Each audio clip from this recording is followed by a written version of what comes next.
Amis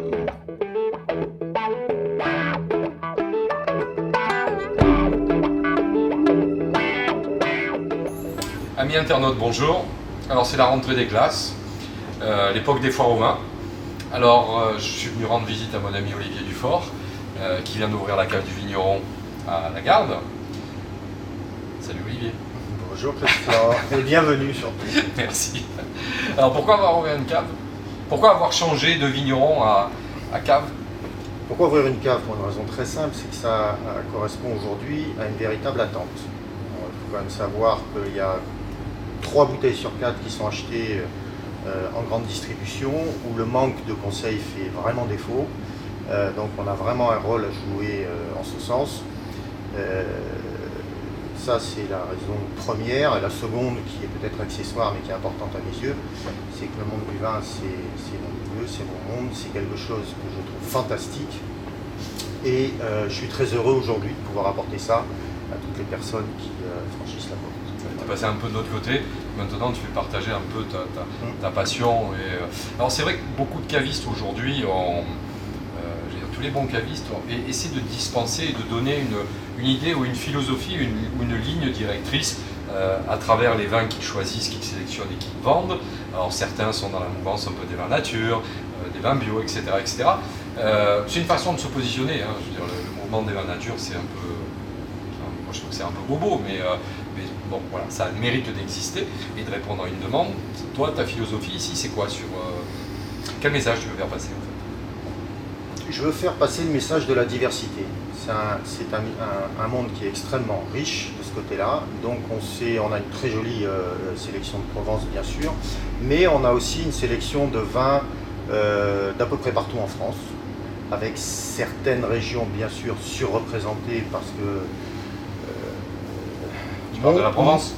Non, mais mon goût, pas forcément, mon goût, mes véritables coups de cœur ont aussi influencé la création de l'assortiment. Ça, c'est inévitable.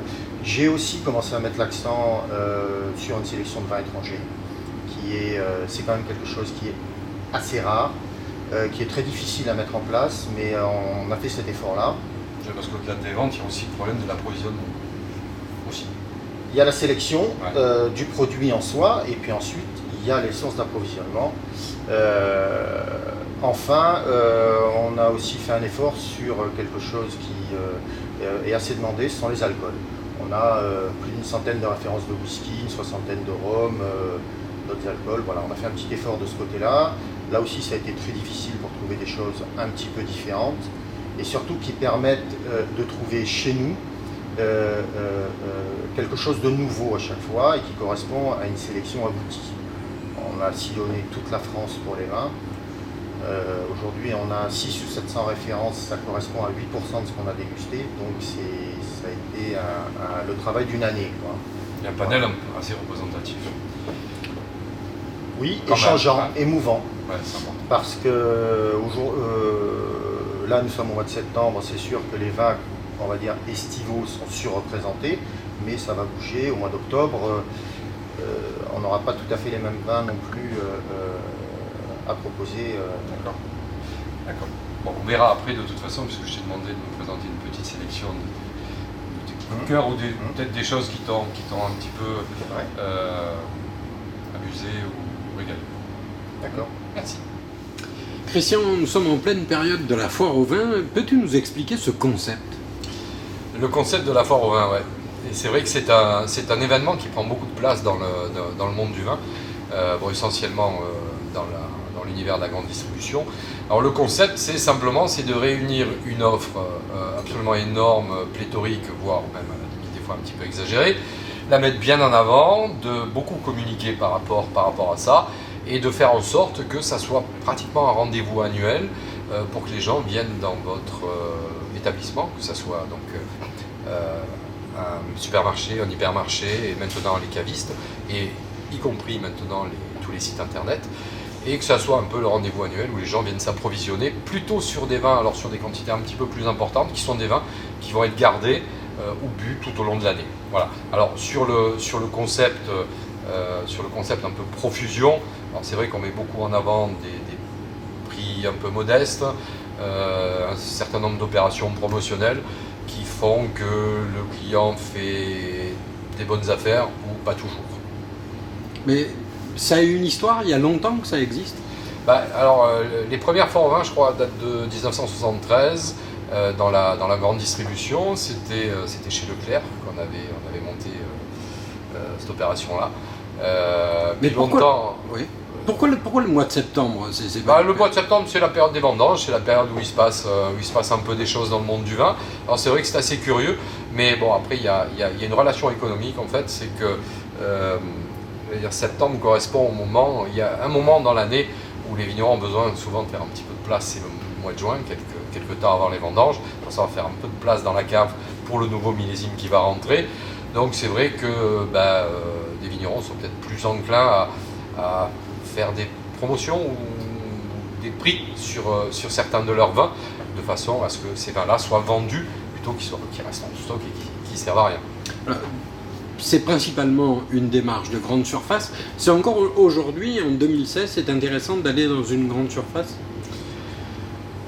Intéressant. Il n'y a pas de conseils? Il y a toujours quelques conseillers au moment des foires au vin qui essaient je ne remets pas en cause leur intégrité, loin de là, mais ces gens-là conseillent avec leurs connaissances. Si vous leur demandez s'ils ont goûté, s'ils n'ont pas goûté, vous pouvez être à peu près certain que 90% des vins, ils ne les ont pas goûtés, parce que quand vous allez chez certaines grandes enseignes, que sur un Bordeaux générique qui va se situer entre 3 € et 5 €, vous allez retrouver 40 ou 50 références. Je dirais à un moment, on entretient la profusion, on entretient un petit peu la confusion. Alors oui, c'est intéressant, c'est toujours intéressant dans la mesure où vous avez dépensé l'argent que vous aviez décidé de dépenser et surtout, vous avez acheté ce que vous aviez envie d'acheter et pas forcément ce qu'on vous a dit d'acheter.